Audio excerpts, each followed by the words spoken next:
Recebemos a informação de que um indivíduo havia carregado uma vaca nossa. A coisa tá preta. E que ele ia carregar o gado essa madrugada para outra cidade. Filho de Deus, Então fomos até lá para verificar a situação. Chegando lá, já deparamos de cara com a nossa vaca. E por sinal é bem diferente das outras.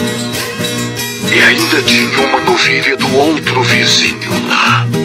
Criança na mamadeira já está Não tinha ninguém na casa, mas o gado estava fechado e o caminhão para fazer a carga do gado já estava estacionado na porta. Até filho de profeta. Mundo velho é uma bomba. Vou sentar aqui e esperar esse indivíduo chegar. Qualquer dia a bomba estoura. É só relar mais poeira. Quero ver qual a desculpa ele vai usar. A coisa tá... Escureceu e nada dele chegar.